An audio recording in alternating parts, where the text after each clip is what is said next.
Mga K-drama fans saan mang sulok ng mundo, check-in tayo. Comment mo muna kung taga saan ka bago magsimula ang kwento.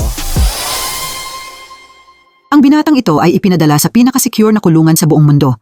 Ito ay lugar kung saan ikinukulong ang mga terorista at ang pinakasikat na mga leader ng gang. Mahirap na ngang makapasok, pero mas mahirap pang makalabas. Ang pangunahing misyon ng binata sa pagkakataong ito ay iligtas ang isang foreign agent na nakakulong doon. Para sa isang ordinaryong tao, isa itong imposibleng misyon. Pero para sa binatang ito, madali lang ito dahil si Seol Woo ang pinaka-elite na Special Forces soldier sa South Korean military. Sa isang hostage rescue mission mula sa isang terorista, sinuway niya ang utos ng kanyang superior at kumilos mag-isa. Mabilis na kinuha ni Seol Woo ang sniper rifle, tumalon pababa mula sa rooftop at binago ang anggulo ng kanyang tira. Walang pag-aalinlangan, pinindot niya ang gatilyo at napatay ang terorista. Lahat ng nakasaksi sa eksenang ito ay humanga sa galing ni Seol Woo sa pagbaril. Kahit matagumpay na nailigtas ng buong team ang hostage, inaresto si Seol Woo dahil sa pagsuway sa utos at dinala siya sa Central Intelligence Agency. Doon, sinubukan ng mga prosecutor na imbestigahan ang impormasyon tungkol kay Seol Woo pero nabigo sila.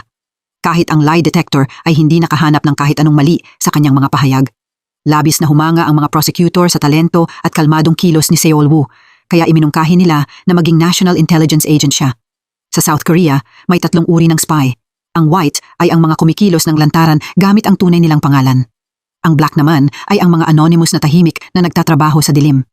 At ang pinakamapanganib sa lahat ay ang ghost level.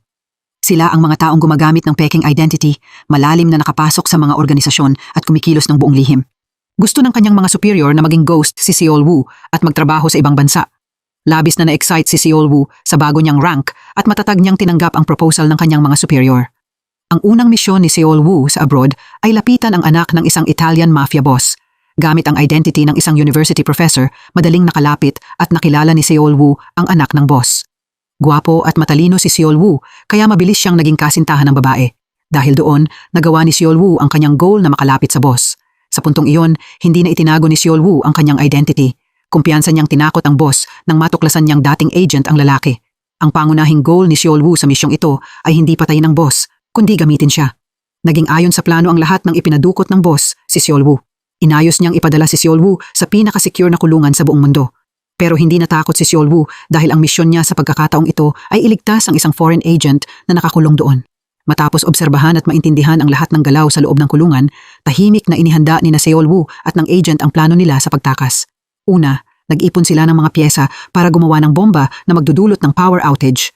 Pagkatapos, gumamit sila ng isang piraso ng papel na ipinasok sa siwang ng pinto para madaling mabuksan ang selda habang brown out. Pero hindi nagtagal matapos silang makatakas, natuklasan silang dalawa. Mabilis na bumuo ng team ang mga gwardya para hulihin ang mga preso, pero nasayang lang ang lahat ng pagsisikap na iyon. Matagumpay na nakatakas sina Seol Woo at ang agent sa pamamagitan ng isang underground well. May isa na lang huling hakbang para makumpleto ang misyon at iyon ay tapusin ang relasyon sa anak ng mafia boss. Nagdesisyon si Seol Woo na pekein ang sarili niyang kamatayan at lubos na naniwala ang anak ng boss na patay na si Seol Woo. Matagumpay na natapos ang huling misyon. Hindi pa gaanong nakakapagpahinga si Seol Woo nang lumitaw ang isang bagong misyon.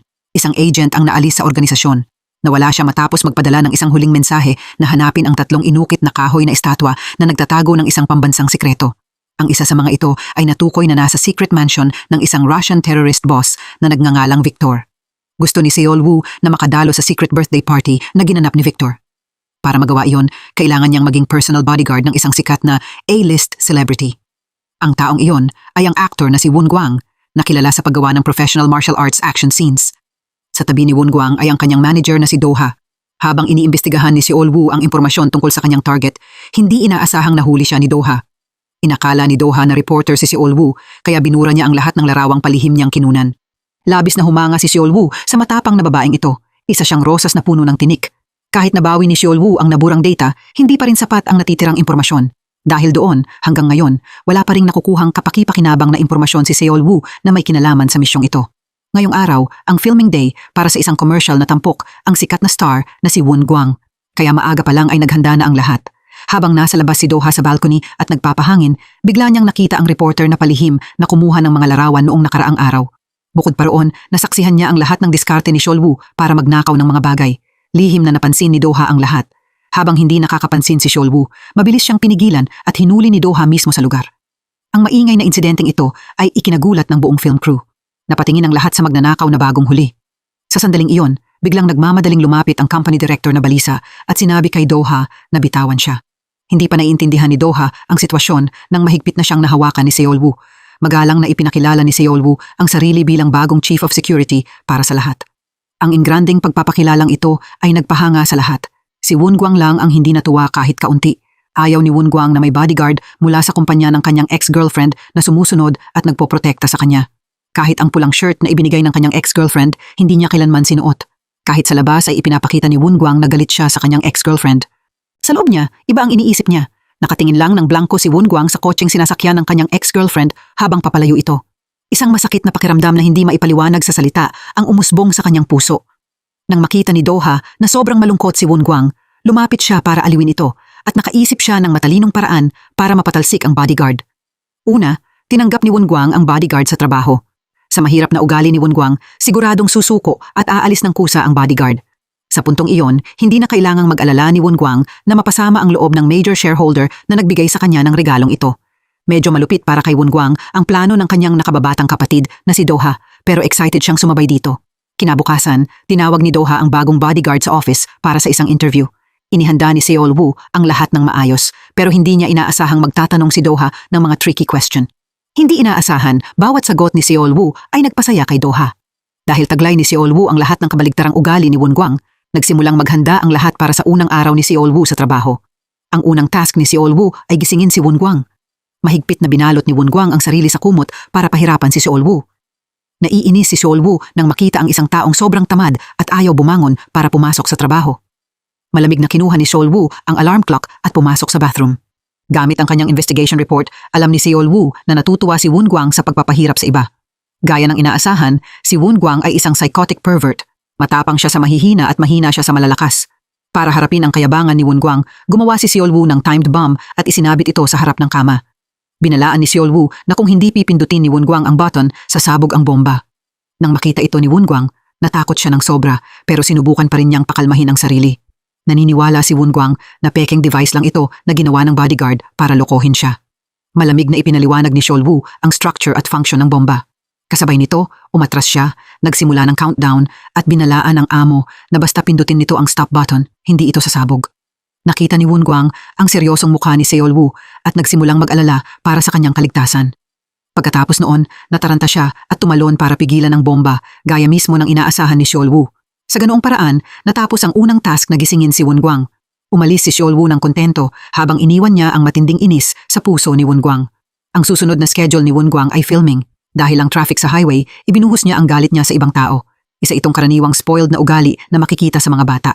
Patuloy na nagrereklamo si Woon-gwang dahil sa bagong bodyguard. Late na siya. Pinanatili pa rin ni Seolwoo ang malamig at seryosong attitude para sabayan ang mood ng client. Pagkatapos noon, walang ingat niyang binuksan ang pinto at hinila si Woon-gwang palabas ng kotse para tumakbo silang magkasama upang umabot sa oras. Nagulat ang lahat sa hindi inaasahang insidenteng ito. Mabilis na hinabol ni Doha sina Woon-gwang at Seolwoo papunta sa train station. Isang hakbang siyang nahuli nang magsimulang umandar ang tren. Wala nang magawa si Doha kundi panoorin ang kanyang kuya na umalis kasama si Seolwoo. Sakto ang timing dahil nakarating sina Woon-gwang at Seolwoo sa filming location ng mas maaga ng 8 minuto. Hindi masyadong pinansin iyon ni Woon-gwang. Ang mahalaga sa kanya ay kung may makakakilala ba sa kanya habang nakasakay sa tren. Pero matapos siyang tumingin sa paligid at makitang walang pumapansin sa kanya, nakaramdam siya ng pagkaasiwa. Mabilis itong napansin ni Seolwoo kaya tumabi siya para hayaan ang lahat na makilala si Woon-gwang. Nang makita ng mga tao ang A-list star sa tren, nagsimula silang lumapit sa kanya, kumuha ng mga larawan at humingi ng autograph. Dahil sa pangyayaring ito, umakyat sa taas ng search rankings ang pangalan ni Woon-gwang. Mula noon, nagbago ang attitude ni Woon-gwang sa kanyang bodyguard. Nagulat dito si Doha dahil naging kakaibang friendly ang paraan ng pagtawag at pakikitungo ni Woon-gwang kay Seolwoo. Habang nasasanay si Seolwoo sa bago niyang identity, ginagawa naman ng superior ni Seolwoo ang lahat para hanapin ang impormasyon tungkol sa nawawalang agent. Kaya nakipagtulungan ang superior ni Seolwoo kay Mi-eun para bumili ng impormasyon. Siya ang first love ni Woon-gwang. At the same time, si Mi-eun ang nag-ayos para maging guard ni Woon-gwang si Seolwoo. Ngayon, naging asawa na siya ni Congressman Seong-jae. Si Seong-jae ay parang demonyong nakabalat kayo bilang tao dahil kaya niyang gumamit ng kahit anong paraan para lang maabot ang kanyang mga goal. Nakipagtulungan siya kay Congressman Baek para hanapin kung nasaan ang 3 kahoy na estatwa. Unti-unting naging mas delikado ang lahat kaysa dati dahil ngayon may pangalawang grupo na rin na sinusubukang hanapin ang mga estatwa. Malakas ang financial resources nila, kaya marami silang skilled agents na kayang bantaan si Seol Woo. Kahit ang nawawalang ghost level agent ay nakidnap na nila. Sa kabilang panig, buong araw na galit si Doha dahil sariling desisyon ni Seol Woo na patakbuhin si Woon Gwang sa highway. Gabi na nang magkaroon ng pagkakataon si Doha na makipagkita kay Seol Woo para mag-usap. Gusto ni Doha na ipaliwanag ni Seol Woo ang nangyari noong araw na iyon. Paano kung napahamak ang aktor sa tren? Pananagutan ba iyon ni Seol Woo? Pero kumpiyansang sinabi ni Seol Woo na kontrolado niya ang lahat. Lahat ng lumapit kay Woon Gwang ay napigilan ni Seol Woo. Mula sa schedule ng tren hanggang sa mga pasaherong sakay noong oras na iyon, lahat ay kontrolado ni Seol Woo. Wala dapat ikinabahala si Doha. Labis na humanga si Doha sa ginawa ni Seol Woo, pero kailangan pa rin niyang panindigan ang kanyang dignidad. Matatag na sinabi ni Doha na kahit nasaan ang kanyang kuya o kahit ano ang ginagawa nito, kailangan niyang malinaw na malaman. Sa sandaling iyon, nagsimulang tumunog ang alarm na itinakda ni Seol Woo. Lumabas na palihim na umalis ng bahay si Woon Gwang dahil gusto niyang kumain ng fried chicken. Matapos dumaan sa maraming hirap at abala, sa wakas ay nakarating siya sa chicken shop. Bago pa makagat ni Woon Gwang ang unang subo ng drumstick, isang chopstick ang lumipad sa ere at tumusok sa drumstick para pigilan ito. Takot na lumingon si Woon Gwang at nakita niya ang kanyang nakababatang kapatid na si Doha na nakatayo roon. Mabilis niyang kinuha ang drumstick at tumakbo palayo habang galit na galit siyang hinabol ni Doha. Buti na lang, dumating si Seol Woo sa tamang oras at hinila si Woon Gwang papunta sa isang sulok. Pero dahil nakadayat si Woon Gwang, hindi siya pwedeng hayaan ni Seol Woo na kainin ang piraso ng manok. Sa sandaling iyon, nakita rin ni Doha silang dalawa. Natulala siya nang makita ang dalawang lalaki na matinding nakatitig sa isa't isa. Napansin ni Woon Gwang na sugatan ang binti ng kanyang kapatid. Marahan niyang tiningnan kung nasasaktan si Doha. Ang malambing at maalagang ugaling ito mismo ang dahilan kung bakit naging diehard fan ni Woon Gwang si Doha. Kinabukasan, pumunta ang direktor sa bahay para i-announce ang mga guest para sa party. Hindi maitago ni Seol Woo ang kanyang excitement nang malaman niyang dadalo rin siya. Ngayon din ang unang araw ng filming para sa bagong movie. Papasok na sana si Woon Gwang sa set nang bigla siyang lumingon pabalik. Lumabas na nakita niya ang kanyang ex-girlfriend na naghihintay sa gate. Napansin ni Seol Woo na nag-aalala si Woon Gwang, kaya inalok niyang siya na ang bahala sa ex ni Woon Gwang. Gamit ang galing niyang magsalita at pambihirang acting skills, nagawa ni Seol Woo na takutin ang ex-girlfriend hanggang umalis ito matapos lang ang simpleng usapan. Nagulat din si Woon Gwang nang makita niyang umalis talaga ang matigas na babaeng iyon. Nasiyahan siya sa ginawa ni Seol Woo at mas tumibay ang bond sa pagitan nilang dalawa. Sa script ngayon, may eksena kung saan kailangang si Woon Gwang mismo ang magmaneho ng kotse. Gusto ng direktor na gumamit ng stunt double pero tumanggi siya. Gusto niyang tapusin ang eksena ng mag-isa. Pero hindi alam ni Woon Gwang na may taong gustong saktan siya. Nadiskubre na ni Seol Woo ang isang kahina-hinalang tao na palihim na umaaligid malapit sa kotse ni Woon Gwang. Bago pa ito mapigilan ni Seol Woo, nakaalis na si Woon Gwang para kunan ng eksena. Naging seryoso ang sitwasyon nang mawalan ng preno ang kotse at tuluyang humarurot palabas ng film set. Kalmadong sumakay si Seol Woo sa isang malapit na kotse para habulin siya gamit ang skills ng isang top-tier Special Forces agent. Madaling naabutan ni Seol Woo ang rumaragasang kotse. Pagkatapos, biglang kinabig ni Seol Woo ang sasakyan para harangan ang harap ng out-of-control na kotse bago pa ito mahulog sa bangin. Pagkatapos noon, dinala si Woon Gwang sa ospital na walang malay. Nag-alala ang lahat sa kaligtasan ni Woon Gwang. Hindi sinasadyang narinig ni Seol Woo na hindi ito ang unang beses na naaksidente si Woon Gwang. Dati, habang nasa isang action scene, nawalan din ng kontrol ang kanyang kotse. Naghinala si Seol Woo na ang car inspector na nakita niya ang siyang pumutol sa brake lines. Sa paraan ng paglakad nito, nalaman ni Seol Woo na sinanay siya sa military. Ang kakayahan nitong mawala ng walang iniiwang bakas ay mas nagpapatunay na ang level niya ay ghost class. Si Woon Gwang ay isang mahalagang tao na makakatulong kay Seol Woo na maisagawa ang secret mission na ito. Kaya ang kaligtasan ni Woon Gwang ang dapat maging top priority. Habang nasa koma, naalala ni Woon Gwang ang masasakit na alaala. Kinuha ng nakaraang aksidente ang lahat sa kanya, lalo na ang kanyang ex-girlfriend na si Mi-eun. Iniwan ni Mi-eun si Woon Gwang para maging asawa ni Seung-jae. Sa pinakamadilim na panahon ng kanyang buhay, nakilala ni Woon Gwang si Doha. Noong panahong iyon, si Doha ay dumaan din sa malaking pagkawala nang pumanaw ang isang kapamilya niya. 2 taong pinaglaruan ng tadhana ang nakahanap sa isa't isa. Ang nakatadhanang pagkikitang iyon ang naging dahilan para maging manager ni Woon Gwang si Doha. Matapos ang ilang panahon ng gamutan sa ospital, sa wakas ay tuluyang gumaling si Woon Gwang at nakalabas. Labis siyang nagpasalamat kay Seol Woo sa pagliligtas sa kanyang buhay. Matapos maranasan ng aksidenteng muntik na niyang ikamatay, malaki ang ibinaba ng kumpiyansa ni Woon Gwang. Kaya iminungkahi niya na protektahan siya ni Seol Woo ng 24 hours a day kapalit ng maraming magandang kondisyon. Kahit ayaw ni Seol Woo na masyadong masangkot kay Woon Gwang, napilitan siyang tanggapin ito. Kumalat na ng malawak online ang balita tungkol sa aksidente ng aktor na si Woon Gwang. Si Seung-jae, na nasa likod ng lahat, ay labis na nasiyahan sa resulta. Maingat pang pinagmasdan ni Seung-jae ang ekspresyon ng kanyang asawa. Gusto niyang malaman kung may nararamdaman pa rin si Miyun sa kanyang ex, pero palaging iniiba ni Miyun ang usapan tuwing binabanggit ni Seung-jae ang isyong ito. Palagi niyang iniiwasan ang mga tanong tungkol sa kanyang ex, pero nang wala si Seung-jae, pinakiusapan ni Miyun ang isang tao na imbestigahan ang dahilan ng aksidente ni Woon-gwang. Tumugma ang resulta sa car accident noong 7 taon na ang nakaraan. Lahat ng bakas ay tuluyan ng nabura sa lugar. Ang direktor ng National Intelligence Agency na si Suk-hun ay naghinala na si Congressman Seung-jae ang mastermind sa likod ng aksidente. Pero hindi iyon ang iniisip ni Mi-yun dahil si Seung-jae mismo ang nag-invest sa film project. Gayunpaman, mabait na binalaan ni Suk-hun si Mi-yun na mag-ingat dahil tunay na demonyo si Seung-jae. Hindi pa lang nito ipinapakita ang mga pangil niya sa harap ni Mi-yun. Ipinaalala rin ni Suk-hun kay Mi-yun na huwag kalimutan ang deal nilang dalawa. Kasabay nito, agarang inihahanda ni Seol-woo ang plano para makapasok sa bahay ni Chairman Victor. Pero lumitaw ang bagong problema dahil itinigil ni Woon-gwang ang lahat ng activities matapos ang aksidente. Kahit ang secret birthday party ni Chairman Victor, tinanggihan ni Woon-gwang na puntahan. Masisira ang lahat ng plano kung hindi babalik sa trabaho si Woon-gwang. Kaya kailangang gumawa si Seol-woo ng maraming paraan para maging interesado si Woon-gwang na bumalik sa trabaho kahit ibig sabihin nito ay kailangan pang magbihis babae ni Seol-woo. Ang madamdaming mga mata at nakakatawang ngiti ni Seol-woo ay ikinagulat ng lahat ng nakakita. Kahit si Seol-woo mismo ay hindi makapaniwala sa sarili niyang mga mata. Sa sandaling iyon, isang tawag mula sa kulungan ang dumating kay Doha. Gustong-gusto na raw makita ng ama ni Doha ang kanyang anak, pero alam na alam ni Doha na gusto lang nitong humingi ng pera.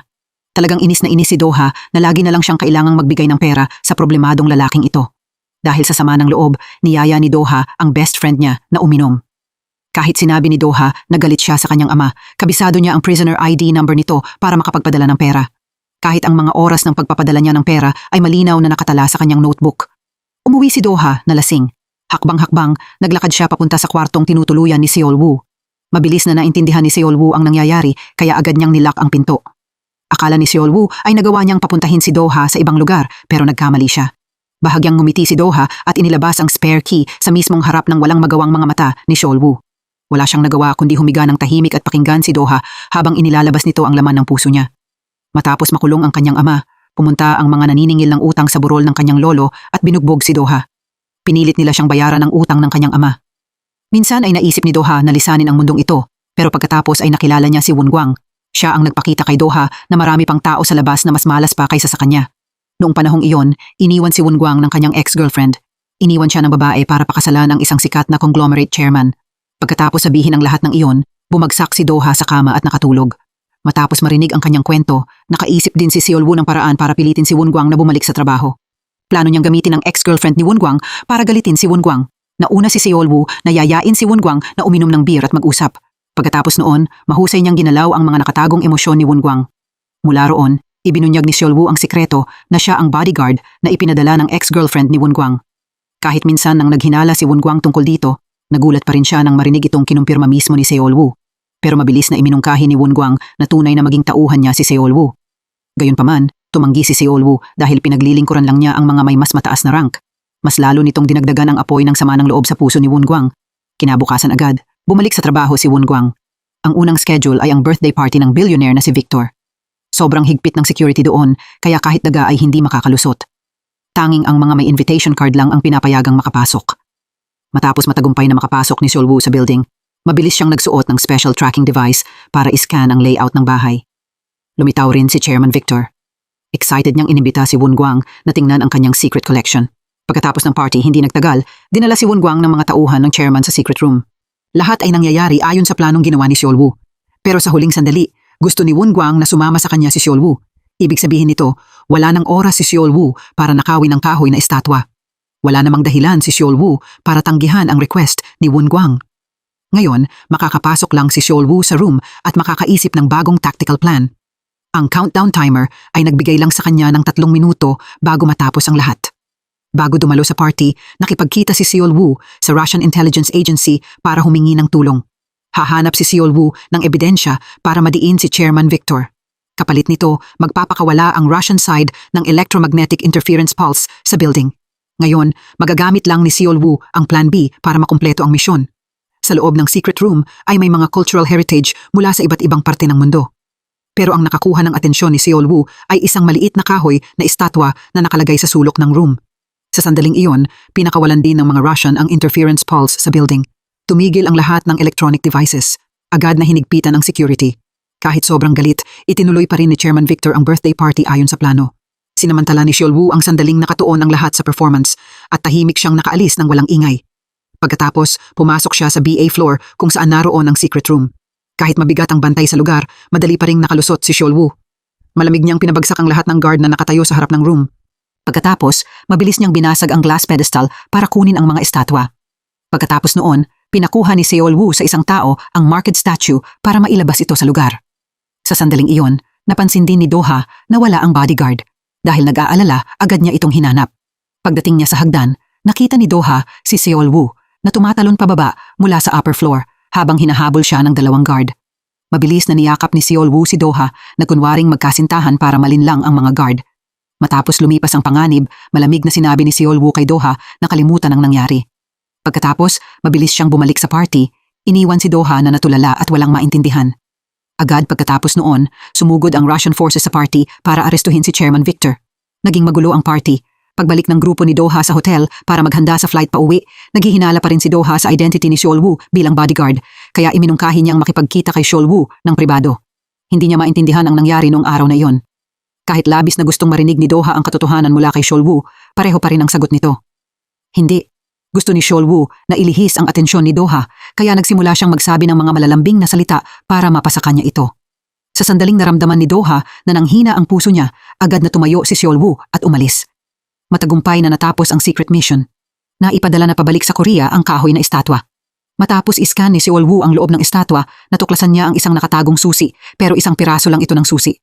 Kailangan pa ng 2 piraso na nakatago sa loob ng 2 pang kahoy na estatwa.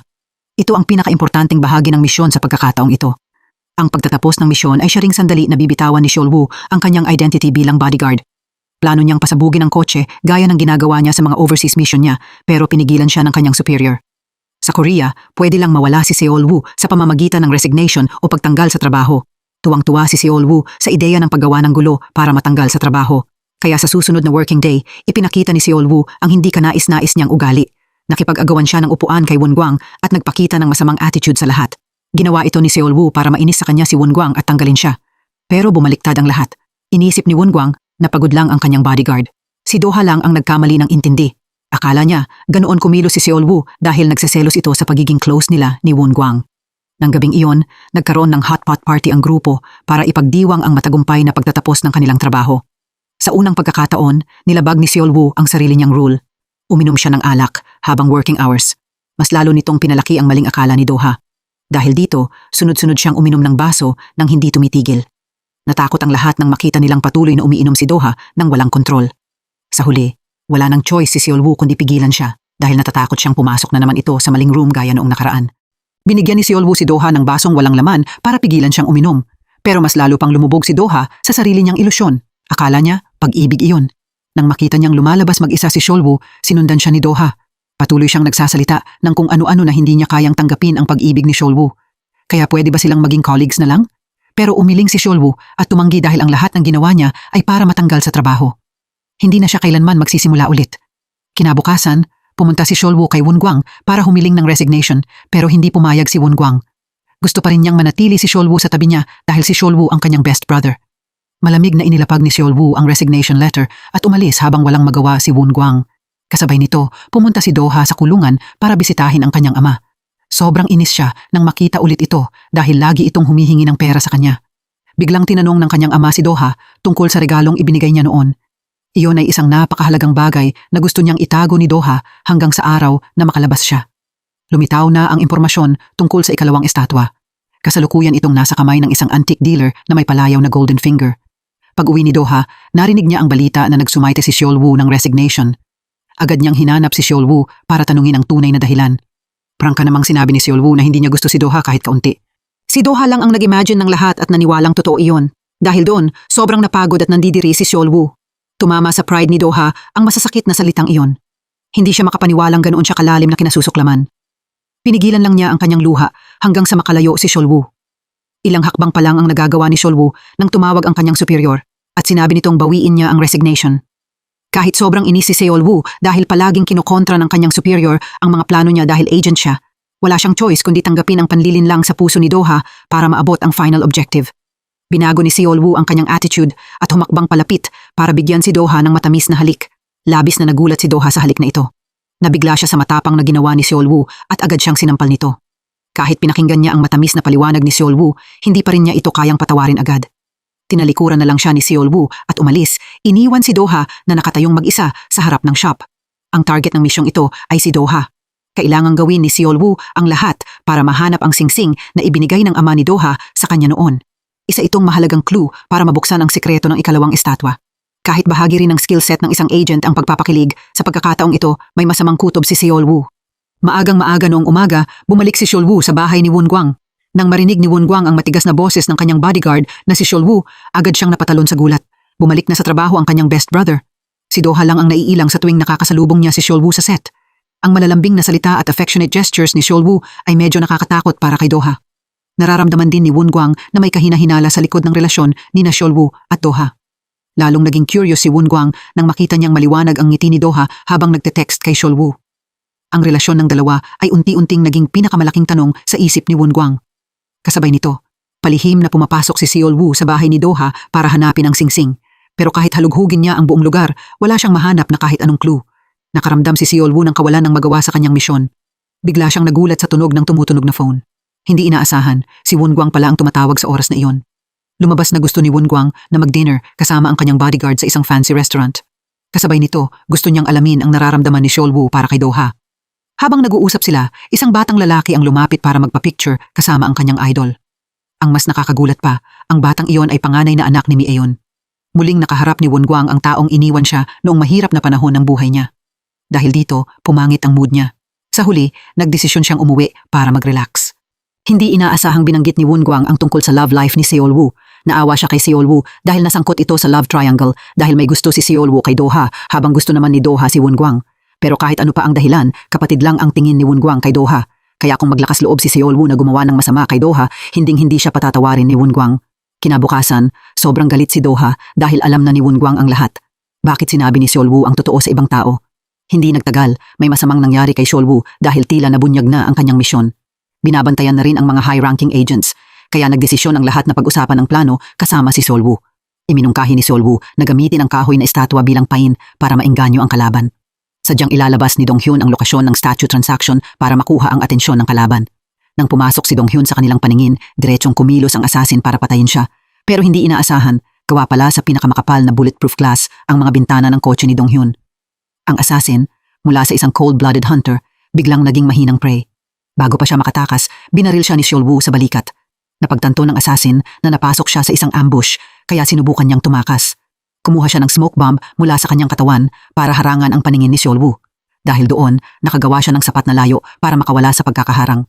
Nahulaan na ni Seol Woo ang intensyon ng assassin. Mabilis niya itong hinabol, pero isang hakbang na mas nauna ang assassin. Sa huli, matagumpay siyang nakatakas.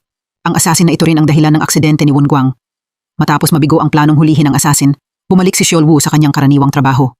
Nagmaneho siya papunta sa bahay ni Doha. Sa labanang ito ng pag-ibig, kailangan manalo ni Seol Woo. Hindi pwede ang pagkatalo, natalo na si Doha sa matatamis na panliligaw ni Seol Woo. Naantig ni Seol Woo ang malamig na puso ni Doha. Nagdesisyon si Doha na sundin ang sinasabi ng kanyang puso. Humakbang siya palapit at binigyan si Seol Woo ng mainit na halik. Ang plano ni Seol Woo na makuha ang loob ni Doha ay perpektong nagtagumpay. Ngayon, naging boyfriend na ni Doha si Seol Woo. Bigla namang nakatanggap si Doha ng phone call na nagsasabing nakalaya na mula sa kulungan ang kanyang ama. Mabilis siyang umuwi para kumpirmahin ang balita. Nakita ng ama ni Doha na umuwi ang kanyang anak kasama ang boyfriend nito. Kitang-kita sa mukha niya ang excitement nang makilala niya sa unang pagkakataon ang magiging manugang niya. Para makuha ang loob ng magiging biyenan, nagdesisyon si Seol Woo na makipag-inuman sa kanya. Para kay Seol Woo, ang lalaki ay isang tipikal na con artist sa Korea. Ang pasok-labas sa kulungan ay hindi nakakaiba para sa kanya. Hindi nagtagal, bumalik si Seol Woo sa base na lasing. Nakakuha rin siya ng mahalagang intelligence. Ang secret ring ay nasa pag-iingat pa rin ni Doha at itinago sa ibang lokasyon. Hindi lang ang mga agent, pati si Chairman Seong Jae ay nagpaplano ring nakawin ang singsing. Kailangan niyang humanap ng paraan para makuha ang susi na makakapagbukas sa malaking sikretong ito. Kinabukasan, nakatanggap si Sukhoon ng kapaki-pakinabang na offer mula mismo sa kalaban. Nangako si Congressman Baek na magbibigay siya ng mahalagang impormasyon tungkol kay Seong Jae sa intelligence agency. Kapalit nito, gusto ni Congressman Baek ng karapat-dapat na reward. Ngayon ang ikalawang araw ng relasyon ni Seol Woo at Doha. Para mapahanga si Seol Woo, sinadya ni Doha na mag-ayos ng maganda. Pero dahil secret relationship ang meron sila, pwede lang punahin ni Seol Woo ang suot niya. Kahit iyon ang intensyon ni Doha, nalungkot pa rin siya nang marinig ang negative comments ni Seol Woo. Sinamantala ng ama ni Doha ang oras na pumasok siya sa trabaho para hanapin ang singsing. Sa kasamaang palad, kahit halughugin niya ang buong bahay, hindi niya ito mahanap. Inakala niyang ibinigay ni Doha ang singsing sa boyfriend nito, kaya nag-ayos siya ng meeting kay Seol Woo para mag-usap. Pero nang malaman ng ama ni Doha na wala rin kay Seol Woo ang singsing, sobra siyang nadismaya. Biglang tumawag si Doha para ipaalam na ninakawan lang ang bahay, kaya nataranta si Seol Woo at ang kanyang ama at agad na nagmadaling bumalik. Ganap na hinalughog ang room at malinaw ang mga senyales ng sapilitang pagpasok. Naalala ni Seol Woo na may nakita siyang itim na kotse na nakaparada sa labas ng bahay. Mabilis siyang tumakbo palabas para tingnan, pero nakaalis na ang misteryosong grupo. Naramdaman ni Seol Woo na masyadong risky ang misyong ito, kaya nagdesisyon siyang tumira kasama ni Doha. Sa paggawa nito, mas magiging madali ang pagprotekta sa bahay at mas magiging convenient ang paghahanap sa singsing. Samantala, naghahanda si Kichul na isagawa ang isang bagong plano. Nagpanggap siya bilang antique collector para bilhin ang singsing mula sa ama ni Doha. Dahil mukhang pera ang kanyang ama, nang mag-alok si Kichul ng malaking halaga para bilhin ang singsing, wala na siyang nagawa kundi umasa na ibabalik ng kanyang anak ang singsing sa kanya. Noong oras na iyon, nakikipag-date si Doha kay Seol Woo. Ang nararamdaman nila para sa isa't isa ay mas lumalalim araw-araw. Habang kumakain sila, hindi sinasadyang natuklasan ni Seol Woo na hindi pala itinago ng malayo ang singsing, kundi nasa isang lugar na alam din ng ama ni Doha. Sa kasamaang palad, dahil hindi siya sincere, hindi niya ito nahanap. Biglang napansin ni Seol Woo na may ilang taong sumusunod sa likuran nila. Mabilis niyang ginamit ang sulok ng pader para magtago at makawala mula sa kanila. Gayunpaman, ang matapang na aksyong ito ay nagpakilig ng sobra sa puso ni Doha. Kahit nakauwi na sila, nanatiling sobrang maingat si Seol Woo, nagbabantay sa anumang intruder. Nasaksihan ng ama ni Doha ang eksena ng pagiging sweet ng kanyang anak sa boyfriend nito. Medyo naging emosyonal siya sa nakita niya. Sa wakas, nahanap na ni Doha ang tamang tao na kayang mag-alaga sa kanya habang buhay. Bilang ama, determinado siyang bumili ng bahay sa city center bilang wedding gift para kay Doha. Kaya kinabukasan, pumunta ang ama ni Doha sa corporation para makipagkita kay Chairman Seung Jae. Gusto niyang ialok na ibenta ang singsing sa halagang 2 bilyon. Sobrang interesado si Seung Jae sa deal na ito. Agad niyang inutusan ng isang tao na ilabas ang pera pero hindi dala ng ama ni Doha ang singsing kaya sinubukan niyang mag-delay para maglagay muna ng deposit para sa transaction. Binigyan siya ni Seung Jae ng luxury designer watch. Kasama ng mamahaling relo ay isang babala. Kung ibibigay ng ama ni Doha ang singsing sa iba, babawiin ni Seung Jae ang relo kasama ang kanyang braso. Sa bahay, sinubukan ng ama ni Doha na kumbinsihin ang kanyang anak na ibigay sa kanya ang singsing pero tumanggi si Doha. Talagang galit siya na palaging iniiwan siya ng kanyang ama para lang habulin ang sariling pakinabang.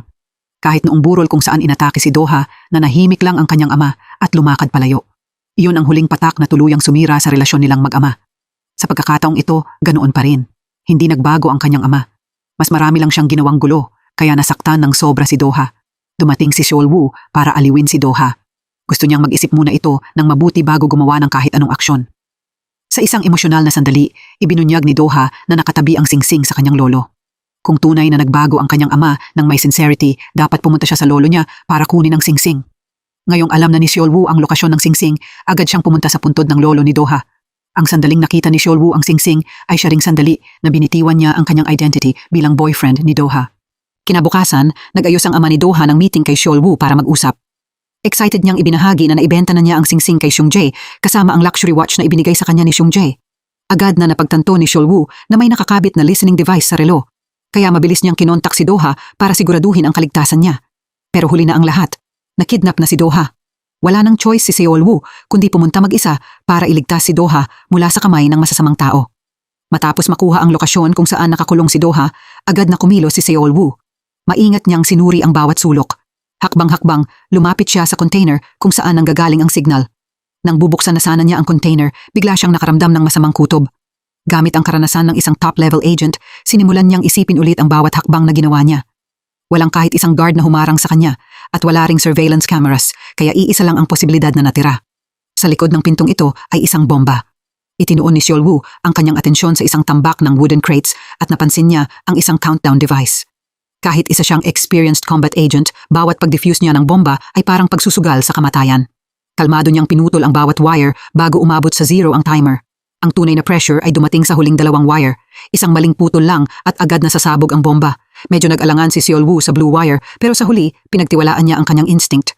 Desidido niyang pinutol ang red wire at matagumpay niyang na-disable ang bomba. Nang sigurado na siyang wala ng panganib, agad na binuksan ni Seol Woo ang pinto ng container. Sa loob, mayroon lang isang computer na nag-stream ng live video ni Do-ha habang bihag at galit na sinagot ni Seol Woo ang tawag mula sa leader na may hawak kay Do-ha. Mayabang na sinabi ng lalaki kay Seol Woo na ihanda ang kahoy na estatwa at ang singsing bago maggabi, kung hindi, papatayin si Do-ha. Sa sobrang galit, pinaputukan ni Seol Woo ang computer at sinira ito. Sa sandaling iyon, dumating ang Special Forces pero wala rin silang magawa. Bago umalis, mabilis na kinuha ni Seol Woo ang detonator piece mula sa bomba. Dahil sa kanyang special connections, natukoy ni Seol Woo ang taong nagbenta ng bomb material sa Lider. Mabilis siyang nagmaneho papunta sa isang junkyard na siyang hideout ng explosive dealer. Matapos mapagtanto na mula sa gobyerno si Seol Woo, agad na nagbago ang attitude ng dealer. Inutusan niya ang kanyang mga tauhan na harapin si Seol Woo. Pero walang oras si Seol Woo para makipaglaro sa kanila. Hinugot niya ang kanyang baril at nagpaputok ng warning shot sa mga lalaking papalapit. Kasabay nito, ginamit niya ang isang kamay para ikulong ang dealer sa isang butas. Pinipilit siyang ibunyag ang mga pangalan ng mga bumili ng explosives.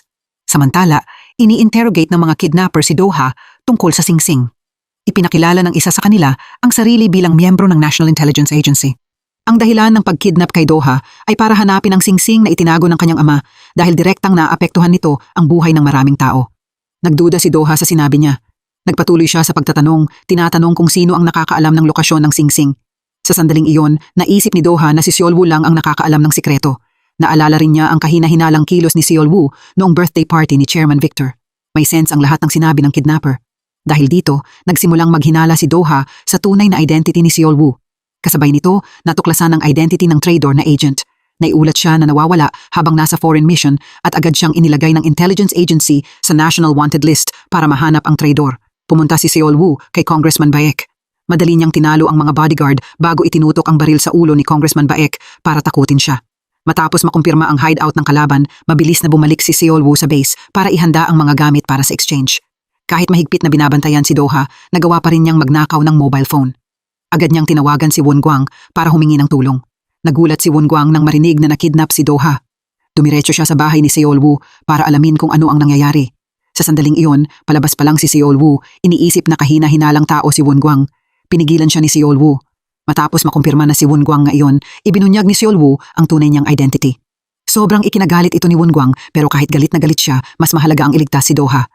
Hiniling ni Won Gwang kay Seol Woo na payagan siyang sumama para tumulong. Bilang na ang oras bawat minuto. Mabilis na umalis sina Won Gwang at Seol Woo papunta sa exchange location.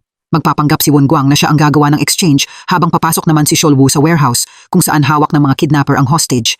Matapos matanggap ni Won Gwang ang signal para kumilos, sinimulan niyang atakihin ang mga kidnapper sa labas. Dahil may background si Won Gwang bilang top-tier martial arts actor, nagawa niyang pigilan ang mga tauhan habang nilalabanan ni Seol Woo ang traidor. Dahil pareho silang elite agents, pantay ang laban ni na Seol Woo at ng traidor sa combat. Gayunpaman, bahagyang mas magaling si Seol Woo. Mabilis na napinsala ng malubha ng Seol Woo ang traidor at hindi na ito nakapalag. Agad na kinalag ni Seol Woo si Do-ha. Biglang umaling-awngaw ang boses ni Won Gwang, sinira ang romantic atmosphere. Napagtanto ni Seol Woo na matindi pa rin ang laban sa labas, kaya agad siyang sumugod palabas para suportahan ang kanyang teammate. Sa sandaling iyon, dumating din ang Special Forces team sa tamang oras. Tagumpay ang hostage rescue mission. Tanging sa malayo lang naglakas loob si Seol Woo na tingnan si Do-ha at hindi siya makalapit dito. Nabawi ang singsing at iyon din ang sandaling nalaman ni Seol Woo na oras na para mawala siya. Matapos maingat na pakiusapan ng kanyang superior na alagaan si Do-ha, naglaho si Seol Woo sa gabi nang walang iniwang bakas. May isa pang kidnapper na nakatakas. Agad siyang tumawag kay Chairman Seung Jae para mag-report. Galit na galit si Seung Jae dahil nawala sa kanya ang singsing. Gusto niyang parusahan ang mga nabigo sa misyon, kaya iniutos niya na alisin ang lahat ng loose ends. Matapos pagtaksilan ni Seung Jae, humanap si Jae-hyuk ng paraan para iligtas ang sarili niya. Habang ini-interrogate, hiniling ni Jae-hyuk na makipagkita kay Seol Woo. Simple lang ang kondisyon niya. Kung tutulungan siya ni Seol Woo na makatakas, ibubunyag ni Jae-hyuk ang lahat. Ang rule ng isang agent ay walang permanenteng kaaway. Interes lang ang inuuna. Mabilis na pumayag si Seol Woo sa kondisyon ni Jae-hyuk.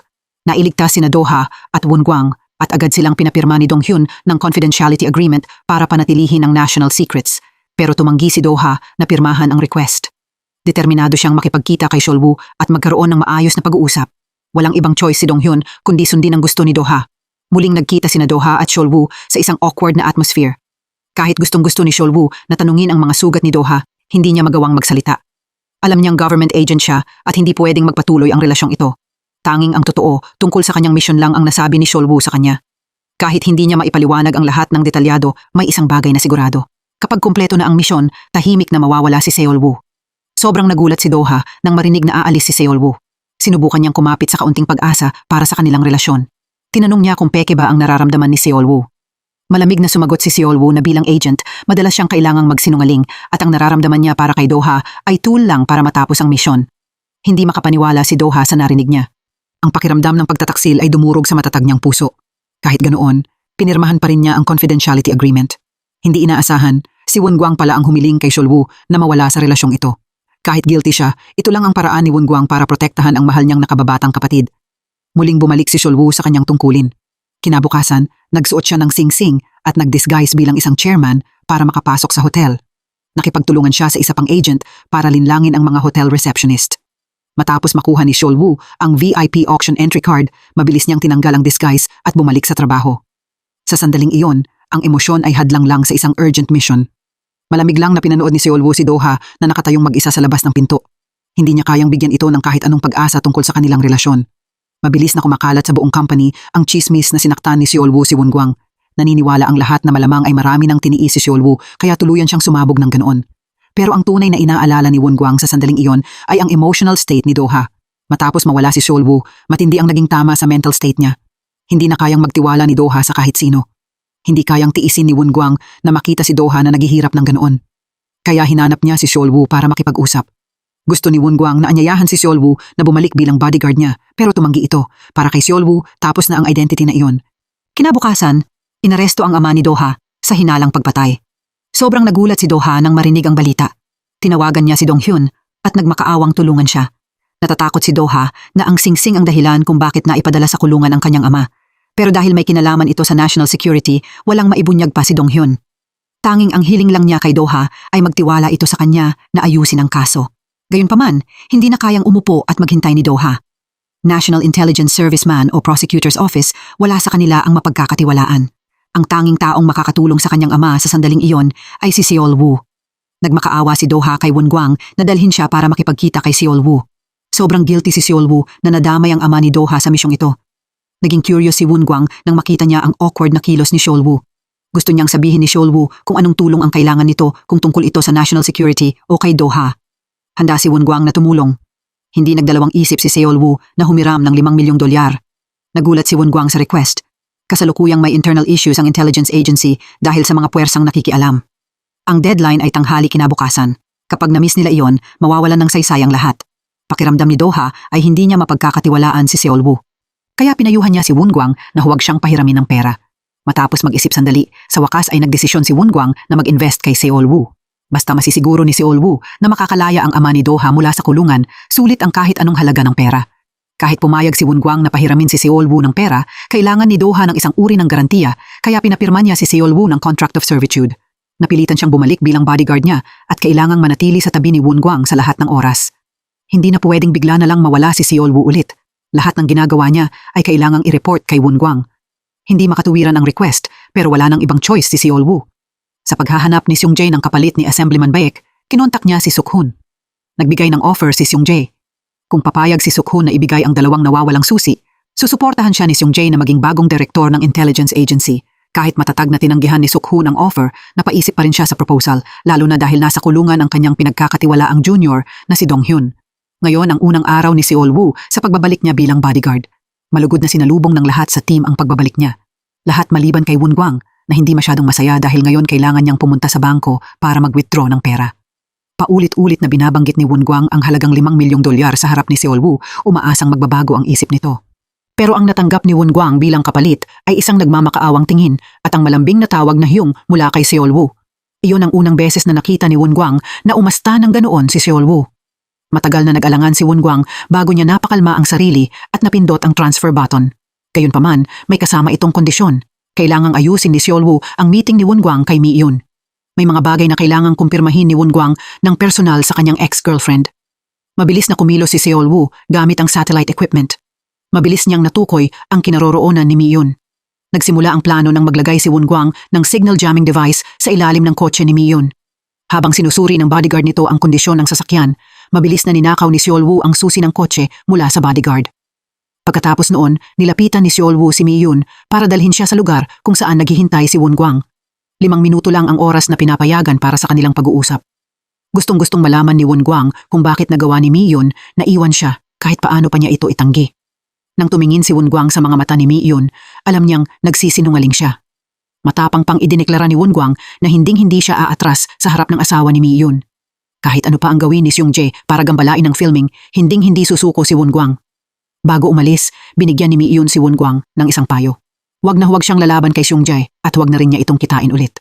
Kinabukasan, sa hotel kung saan ginanap ang auction ng rare artifact, nakapwesto na ang mga agent ng intelligence agency para arestuhin si Seol Woo, kaya hindi siya pwedeng direktang sumali sa auction. Walang choice si Seol Woo kundi hilingin kina Won Guang at Do-ha na dumalo sa mahalagang auction kapalit niya, habang siya ay mananatili sa kotse sa labas para suportahan sila kung may mangyaring mali. Ang mas mahigpit na security sa event ay nagbigay ng pressure kay Do-ha.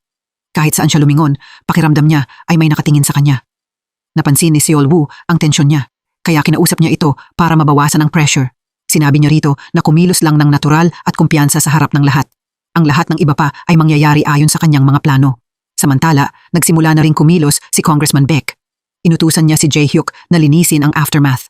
Sa auction, hindi lang si Jae-hyuk ang nagpakita, pati ang mga kidnapper na dating dumukot kay Do-ha ay nandoon din. Sa wakas, nagsimula ang auction. Pinuksan ito gamit ang rare stolen antiquities. Bawat item ay may napakataas na presyo. Matapos ang maraming round ng bidding, sa wakas ay lumitaw ang kahoy na estatwa na may starting price na $100,000.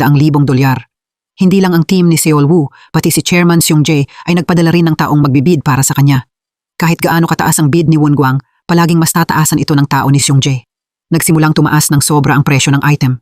Mula sa $100,000, umabot na ito ngayon sa $3 milyong. Paubos na ang available funds ni Won Guang. Nagdesisyon si Seol Woo na lumipat sa Plan B. Lalapitan ni Do-ha ang target at i-activate ang signal jammer para hindi na makapagpatuloy sa bidding ang tao ni Seung Jae. Kasabay nito, babantayan ni Won Guang ang timing ng final bid. Kahit matagumpay na nakalapit si Do-ha sa target, nag-aalangan pa rin si Won Guang, ayaw niyang pindutin ang buton dahil sa pera. Para ma-delay ang pagtatapos ng auction, wala nang choice si Do-ha kundi gumawa ng gulo sa hall. Dahil sa natural niyang acting talent, natulungan niya si Won Guang na matagumpay na makuha ang kahoy na estatwa. Ang ikalawang hakbang ng plano ay pumunta si Do-ha sa reception desk at kunin ang kahoy na estatwa. Matapos ma-verify ang kanyang identity, mabilis niyang dinala ang suitcase paakyat sa room. Pero bago pa magsara ang pinto ng elevator, nadiskubre si Do-ha ng isang agent na nakilala ang identity niya. Mabilis nitong inalerto ang lahat ng kasama niyang nakaabang sa ambush. Kumikilos na rin si Seol Woo para suportahan si Do-ha. Madali niyang pinabagsak ang mga guard na humaharang sa daan papunta sa rendezvous room kung saan naghihintay si Do-ha, pero may naunang makarating doon bago si Seol Woo. Si Jae-hyuk iyon. Kinuha niya ang briefcase na may lamang kahoy na estatwa at sinubukang umalis pero hinarang siya ng security. Gusto nilang nakawin ang item at alisin si Jae-hyuk. Sa pinaka-critical na sandali, lumitaw si Seol Woo. Nagtulungan sila ni Jae-hyuk at madaling tinalo ang mga guard. Lumabas na si Jae-hyuk pala ay isang secret ally na inilagay ni Seol Woo sa loob ng hanay ng kalaban. Matapos matagumpay na maibigay ni Jae-hyuk ang kahoy na estatwa kay Seol Woo, tutulungan siya ni Seol Woo na mag-stage ng explosion para pikein ang kanyang pagkawala. Ito ang kondisyon ng kanilang cooperation. Kasabay nito, magbibigay si Jae-hyuk ng ebidensya para makatulong na malinis ang ama ni Do-ha sa lahat ng kaso. Isang malaking pagsabog ang nagdulot ng kaguluhan sa buong auction hall. Galit na galit si Seung Jae dahil nasira na naman ang lahat ng plano niya. Kay Seol Woo ang tagumpay. Matapos makuha ang susi na nakatago sa loob ng ikalawang kahoy na estatwa, iminungkahi ni Do-ha na si Won Guang ang magtago muna ng 2 estatwa para sa kaligtasan. Nangako si Seol Woo na kapag nakabalik ang direktor, mababayaran ang $5 milyong na utang. Pagkatapos, pumunta si Seol Woo kay Dong Hyun para ibigay ang ebidensya na magpapatunay sa inosente ng ama ni Do-ha. Nang tanungin ni Seol Woo kung kailan itutuloy ang susunod na hakbang ng plano, sinabi ni Suk-hun na maghintay muna siya. Hihintayin nilang makabalik si Dong Hyun at pagkatapos, matatapos ang lahat. Kahit nagduda si Seol Woo sa sinabi ni Suk-hun, pinili pa rin niyang sundin ang utos. Kinabukasan, nakalaya ang ama ni Do-ha. Nagulat siya nang makita niyang kasama ni Do-ha si Seol Woo. Galit pa rin siya dahil nagpakita noon ng attitude sa kanya si Seol Woo. Kahit si Do-ha ay hindi malaman kung sino ba talaga ang tunay na Seol Woo. Kumikilos si Seol Woo na parang anino, lumilitaw at nawawala, palaging pinapapag-alala ang iba. Sa sandaling iyon sa base, nadiskubre ni Seol Woo na may itinagong notebook si Senior Yoon. Malaki ang posibilidad na may laman itong impormasyong kapaki-pakinabang para sa misyon. Pero sa pagkakataong ito, iba ang kilos ni Seol Woo kumpara noon. Sa pagkakataong ito, nagpadala muna si Seol Woo ng message para ipaalam kay Do-ha bago siya kumilos. Maalaga pa niyang ibinigay kay Do-ha ang password sa base sakaling hindi siya mahanap. Matapos mahanap ni Seol Woo ang notebook ni Senior Yoon, mabilis siyang bumalik, pero sinalubong siya ni Doha na nakatutok ang baril diretso sa mukha niya. Kahit hindi totoong baril iyon, paulit-ulit pa rin siyang pinaputukan ni Doha para ilabas ang galit niya. Gusto ni Seol Woo na pasayahin si Doha, kaya nagdesisyon siyang mag-install ng tracking device sa device ni Doha. Nagsimulang gumawa ng panibagong hakbang ang relasyon nilang dalawa. Samantala, sobrang nag-aalala si Woon Gwang na baka hindi na maibalik ang $5 milyong niya. Sa oras na iyon, lumabas din sa telebisyon si Congressman Baek at hiningi ang pagpapatalsik sa direktor ng intelligence agency. Ngayon, ang tanging tiwala ni Woon Gwang ay nasa kay Seol Woo. Kailangan ni Woon Gwang na laging ligtas si Seol Woo para mabayaran siya nito. Kinabukasan, dumating ang mga agent mula sa intelligence agency para magtanong tungkol kay Seol Woo. Buti na lang, wala siya sa bahay noong oras na iyon. Dahil sa maayos na coordination ni na Woon Gwang at Doha, napaalis nila ang agent. Ngayon, bawat hakbang nila ay sinusundan ng mga agent. Magulo ang internal situation sa intelligence agency. Ipinatawag si Suk-hun para tanungin tungkol sa listahan ng mga ghost agents na patuloy pang kumikilos. Tuloy-tuloy ang pressure ng National Assembly, kaya mas naging mahirap ang lahat, lalo na ang hindi nila kayang i-disperse ang $5 milyong para mabayaran si Woon Gwang. Wala nang choice si Seol Woo kundi atubiling bumalik at sabihin kay Woon Gwang ang masamang balita. Ngayon, kailangang magtrabaho ng mabuti si Seol Woo para mabayaran ang utang niya kay Woon Gwang. Ang latest mission plan ay maging bodyguard para protektahan si Woon Gwang sa lahat ng oras at lugar. Muling gumawa ng bagong proposal si Seong Jae. Tutulungan niya si Suk-hun na hulihin si Congressman Baek at kasabay nito, tutulungan ni Seong Jae na iligtas ang National Intelligence Agency mula sa kaguluhan. Naharap si Suk-hun sa isang offer na hindi niya kayang tanggihan. Sa huli, tinanggap niya ang kondisyon. Sa pagkakataong ito, ang cooperation na ito ay senyales ng isang mahirap na laban sa hinaharap. Nakipag-ugnayan si Chairman Seong Jae sa Russian side para makuha ang ikatlong estatwa. Ngayon, lahat ay kumukontra kay Seol Woo. Hindi pa ron natapos, pinakialaman din ni Seong Jae ang filming activities ni Woon Gwang, kaya tumanggi ang lahat ng location na makipag-cooperate kay Woon Gwang. Kahit iwan siya ng intelligence agency, mabuting kapatid pa rin si Seol Woo para kay Woon Gwang. Pero dahil dito, sobrang nag-guilty si Seol Woo. Nagdesisyon siyang makipagkita kay Doha sa huling pagkakataon para magpaalam. Dahil sa presensya ni Seol Woo, naapektuhan ang trabaho ni Woon Gwang. Nagdesisyon si Doha na maging matapang kahit minsan at sinubukan niyang pigilan si Seol Woo na umalis. Gusto niyang isagawa ang isang dating mission kasama si Seol Woo. Ang unang task nila ay kumain ng noodles ng magkasama. Nag-coordinate sina Doha at Seol Woo para galitin ang taong sumusunod sa kanila. Na-curious si Doha kung nagsasalita ba ng sincere ang mga agent o kung lahat ng sinasabi nila ay cover lang. Malamig na sumagot si Seol Woo na walang break ang mga agent. Wala silang pwedeng pagkatiwalaan kundi ang sarili nila. Pero dahil nasa dating mission sila ni Doha ngayon, kikilos si Seol Woo na parang perfect boyfriend. Dahil palaging nagpapakita ng affection sina Seol Woo at Doha, patuloy na nag-speculate ang mga tao. Kumalat ang maling chismis sa buong company. Sinasabi nilang buntis si Doha, pero cover lang ang lahat para mas madaling makatakas si Seol Woo mula sa kontrol ng intelligence agency. Ipinaalam ni Suk-hun kay Seol Woo ang ilang masamang balita. Nabigo ang direktor na makuha ang ikatlong kahoy na estatwa.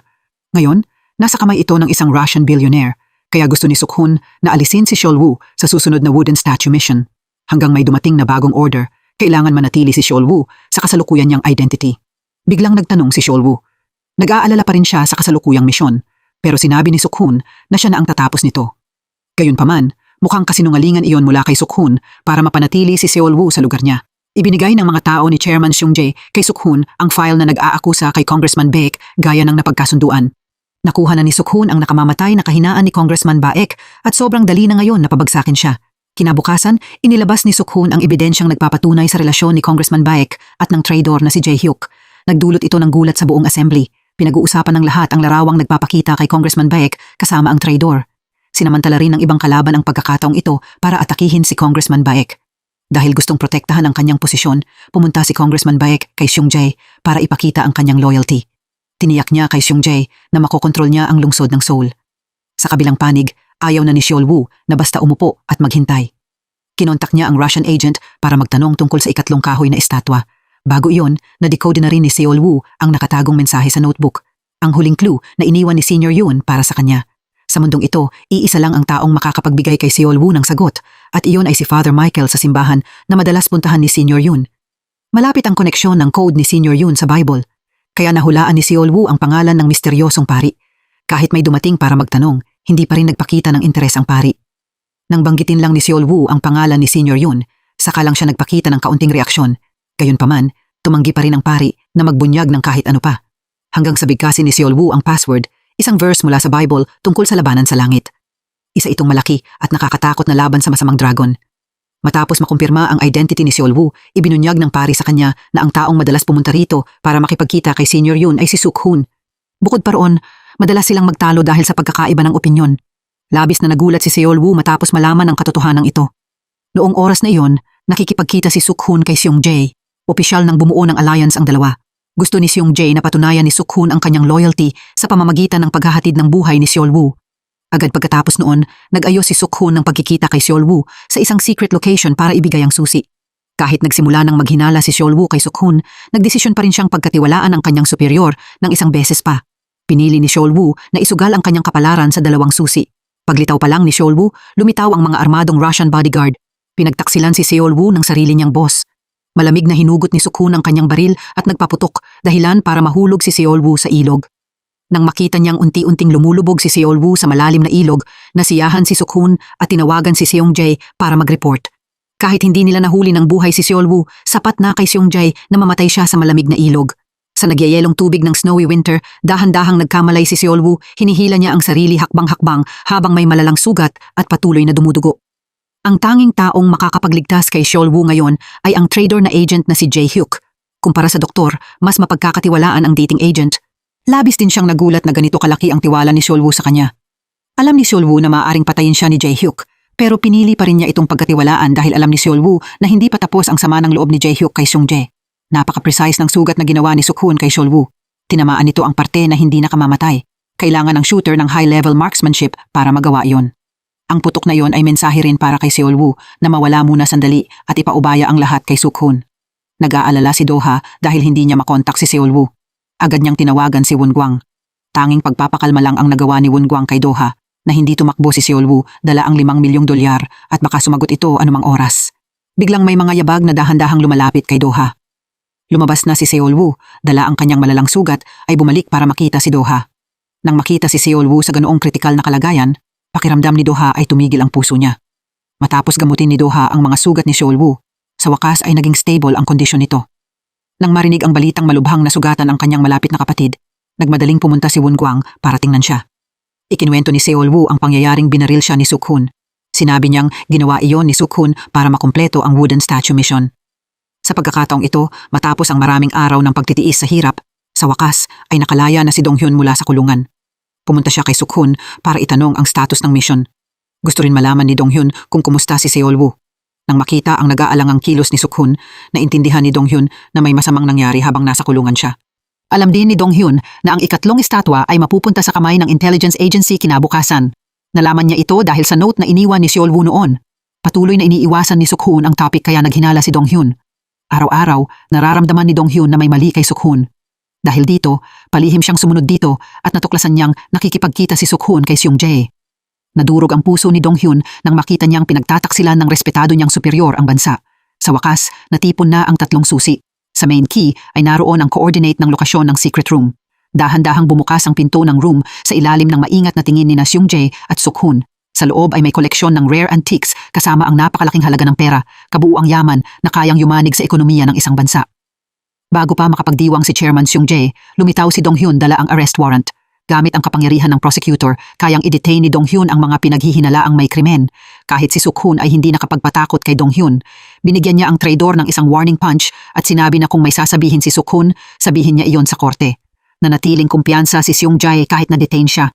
Umasa siya sa kanyang connections para i-pressure si Dong-hyun na pakawalan siya. Pero inaasahan na ni Dong-hyun ang sitwasyong ito at maingat siyang naghanda ng countermeasures. Kahit ang minister ay hindi agad matutulungan si Seong Jae na makatakas. Biglang dumating si Mi-yoon sa interrogation room kasama ang defense attorney. Hiniling ni Mi-yoon na pakawalan ng prosecution si Seong Jae dahil sa unlawful detention. Nagdala rin siya ng mga dokumento na may kaugnayan sa business activities ng kumpanya. Lahat ng iyon ay nagpapatunay ng inosente ni Seong Jae. Kaya napilitan si Dong-hyun na pakawalan si Seong Jae. Sa puntong ito, kinailangan ni Suk-hoon na ibunyag ang buong katotohanan. Ang pakikipagtulungan kay Chairman Seong Jae ay plan B pala ng misyon. Kailangang isakripisyo ni Chief Suk-hoon ang kanyang reputasyon para maalis ang mga corrupt na elemento sa loob ng intelligence agency. Nagsimulang bumalik si Seol Woo bilang agent ng intelligence agency. Ang clue na iniwan ni Senior Yoon ay nakatago sa likod ng isang painting na natagpuan sa secret room. Sa kanyang mga salita, may daan na tumutukoy sa sikat na painting ng anghel at demonyo. Malamig na kumuha ng kutsilyo si Seol Woo at hiniwa ang painting para ilantad ang nakatagong mapa. Matapos makuha ni Seol-woo ang mahalagang weapon, pumasok siya sa room ni Seung-jae. Labis na ikinagulat ni Seung-jae ang katotohanang buhay pa si Seol-woo. Pero ang pakay ni Seol-woo sa pagpunta rito ay hindi paghihiganti.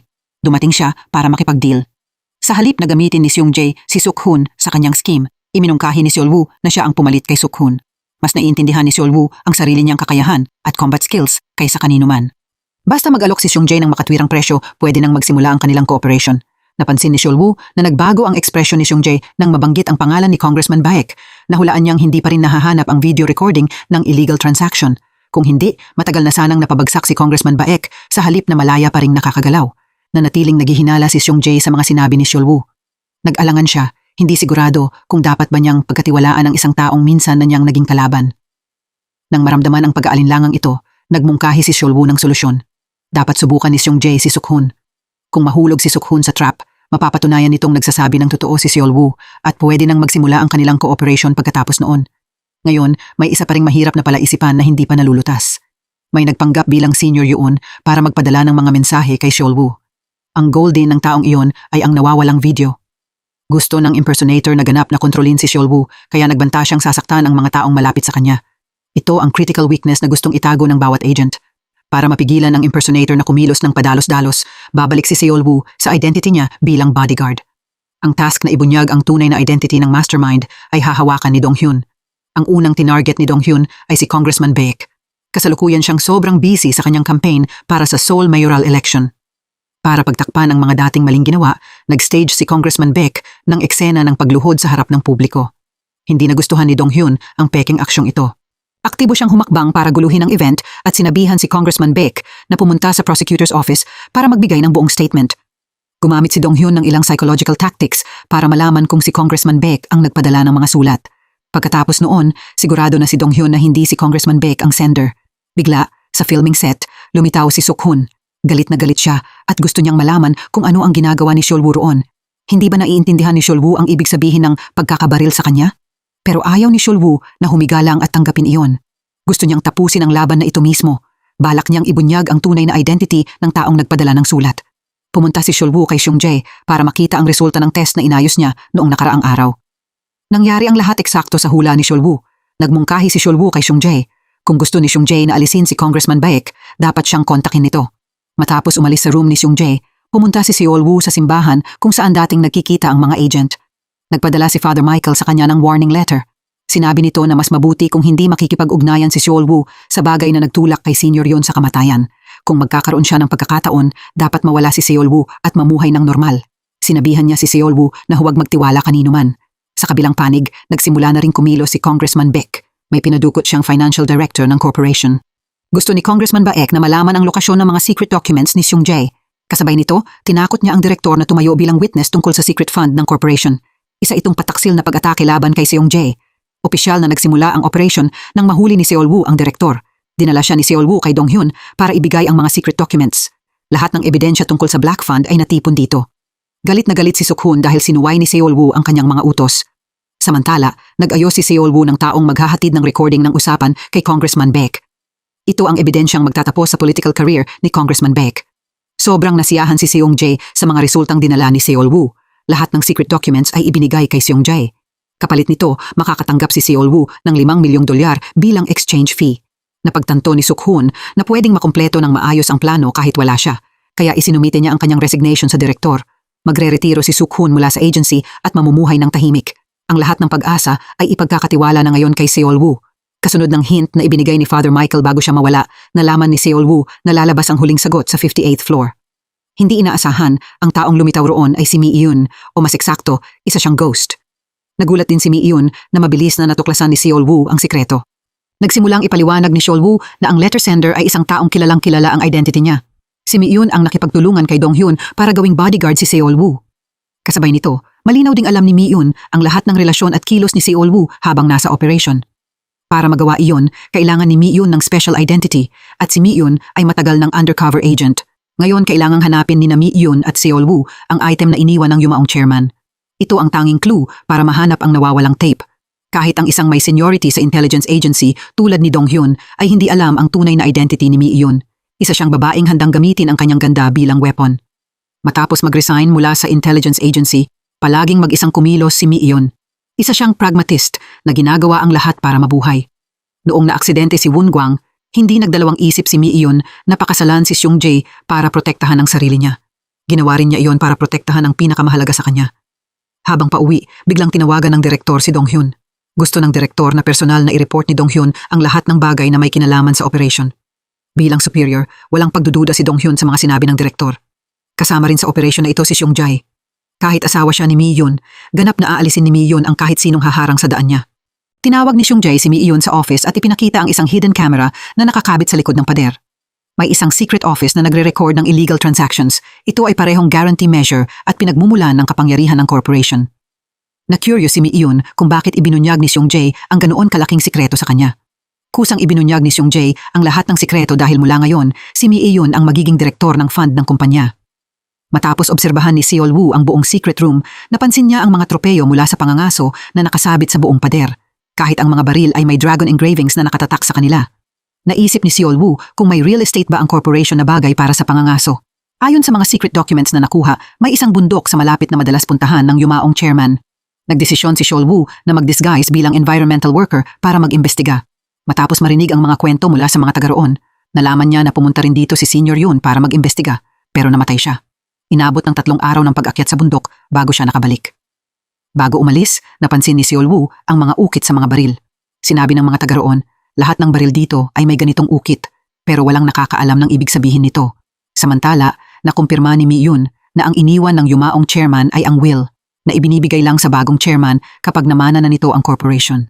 Maayos na tumatakbo ang plano ng magkaroon ng hindi inaasahang insidente. May pinadukot si Senator Baek na anak ni Mi Eun. Buti na lang nalaman ito ni Seol Woo at pumunta siya para iligtas ang bata. Hiniling ni Seol Woo kay Mi Eun na pumunta ng mag-isa para sunduin ang bata. Ang taong pinagkatiwalaan ni Seol Woo na mag-alaga sa bata ay si Won Guang. Kahit galit na galit si Mi Eun dahil kumilos si Seol Woo ng mag-isa nang hindi siya sinabihan. Sa kabila nito, nagpasalamat pa rin si Mi Eun na nailigtas ni Seol Woo ang kanyang anak ng ligtas. Dinala rin ni Mi Eun kay Seol Woo ang secret will. Sa kabilang panig, patuloy na nagkunwari si Seung Jae bilang isang biktimang ama para maengganyo si Senator Baek sa isang bitag. Lahat ng confession ni Senator Baek ay na-record ng mga hidden camera. Sobrang curious si Seung Jae kung bakit alam ni Seol Woo ng maaga ang plano ni Senator Baek. Pero para kay Seol Woo, ito ay simpleng maingat na pagtupad sa dating kasunduan. Bilang pasasalamat, nagdesisyon si Seung Jae na ibigay kay Seol Woo ang 2 kahoy na estatwa. Iminungkahi ni Seung Jae na maging official employee niya si Seol Woo. Masayang tinanggap ni Seol Woo ang regalo at sinabi na kung may bagong deal, kontakin lang siya.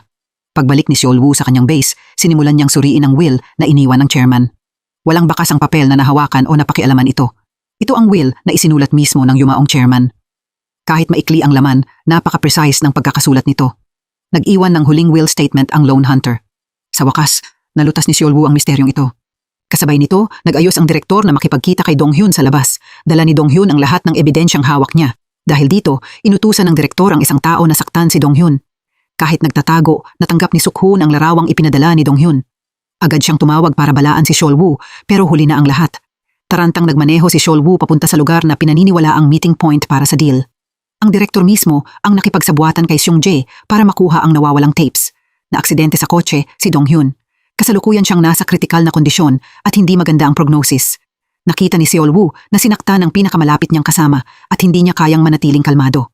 Ganap niyang naintindihan na pakana ito ng mga traidor. Kahit sinanay si Seol Woo para pigilan ang personal emotions na makialam sa mission, hindi pa rin niya makalimutan ang mga alaala ng pakikipaglaban kasama si Dong Hyun. Para kay Seol Woo, si Dong Hyun ay parang kaibigan, kuya at respetadong mentor.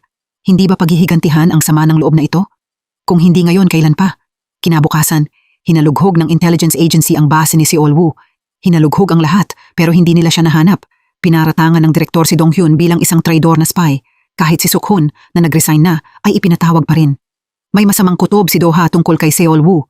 Biglang tinawagan ni Mi Yun si Do-ha para ipaalam ang lokasyon ng burol ng yumaong chairman. Natakot si Mi Yun na pupunta rito si Seol Woo para maghiganti sa mga nanakit sa kanyang kasama. Kaya ipinaalam niya ito kay Do-ha mula sa isang bundok na malayo sa funeral site. Tahimik na minamasdan ni Seol Woo ang bawat kilos ng traidor. Malamig niyang inilabas ang kanyang sniper rifle, diretsong tinutok sa ulo ng traidor. Tinanggal na ang safety. Loaded na ang baril. Kailangan na lang pindutin ni Seol Woo ang gatilyo para ipadala ang direktor sa hari ng impyerno. Biglang lumitaw sina Won Guang at Do-ha sa burol, dahilan para magkagulo ang lahat. Nagtipon ang security sa harap ng direktor para protektahan siya. Inilabas ni Won-gwang ang kanyang phone at tinawagan si Seol-woo para kausapin siya. Sinabi niya kay Seol-woo na kung gagawin niya ito habang buhay na mapaparatangang spy si Dong-hyun. Pinayuhan ni Won-gwang si Seol-woo na tumigil kahit gaano siya kagalit at gamitin ang batas para parusahan ang traidor.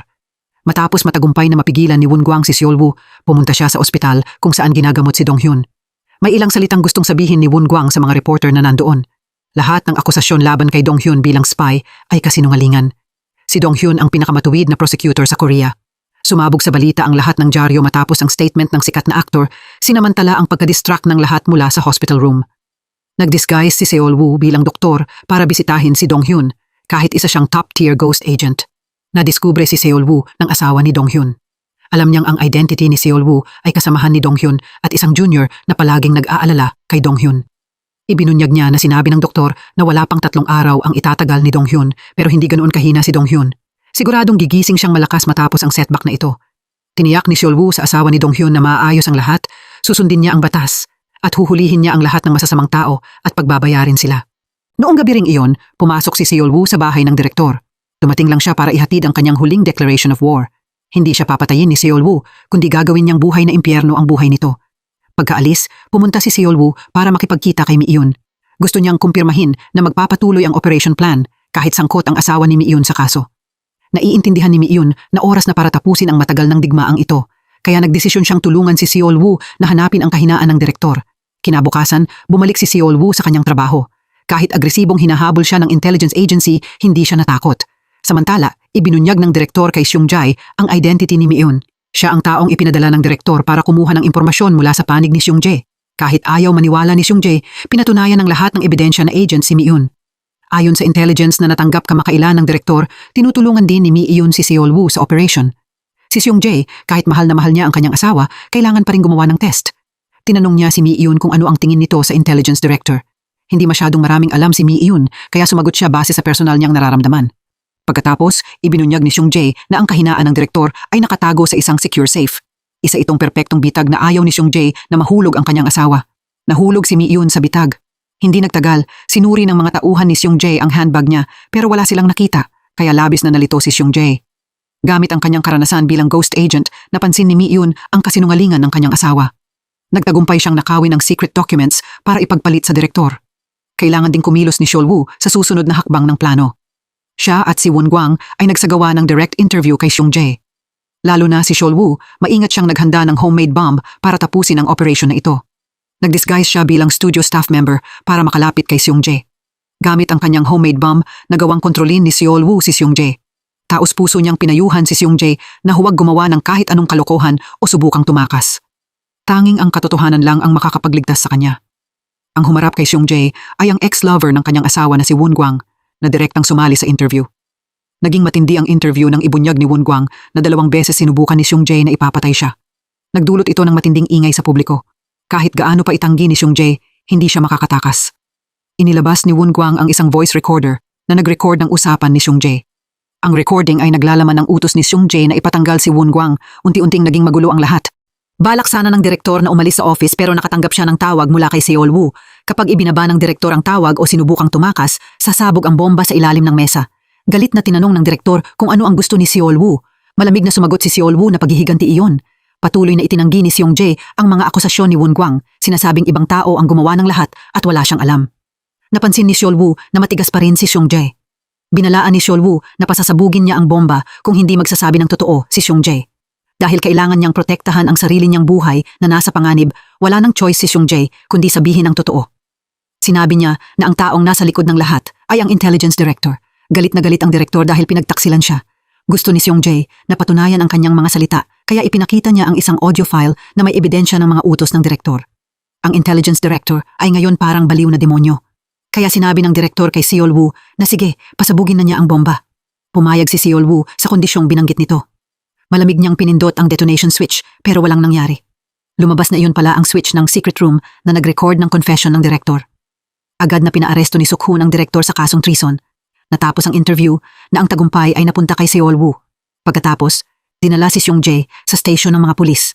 Matapos ang mahabang panahon ng pakikipaglaban sa kanyang mga sugat, sa wakas ay himalang nagising si Dong-hyun. Gusto ng bansa na parangalan si Dong Hyun para sa kanyang mga ambag sa misyon at ginawaran siya ng President ng Medal of Honor bilang pasasalamat. Ibinalik din si Captain Suk-hoon sa dati niyang posisyon. Matapos ang masusing investigasyon, natanggap ng mga traidor ang parusang nararapat sa kanila. Sa wakas nagkaroon ng oras sina Doha at Seol-woo para magkasama, pero muli sinira ng trabaho ang date nila. Ipinaalam kay Seol-woo ng isang foreign agent ang tungkol sa bagong misyon. Isang international operation ang malapit nang magsimula sa malaking scale. Kahit nag-alangan si Seol-woo, sa huli ay pinili pa rin niyang paglingkuran ang kanyang bansa. Tinanggap niya ang sakripisyo ng oras kasama ang taong mahal niya para protektahan ang bayan. Natapos ang laban na ito, pero nagpatuloy ang buhay. Pupunta si Seol-woo sa ibang bansa para isagawa ang isang urgent mission. Malawak ang mundo at lagi nitong kailangan ng hero na magpoprotekta dito. Pero sigurado, balang araw, babalik si Seol-woo.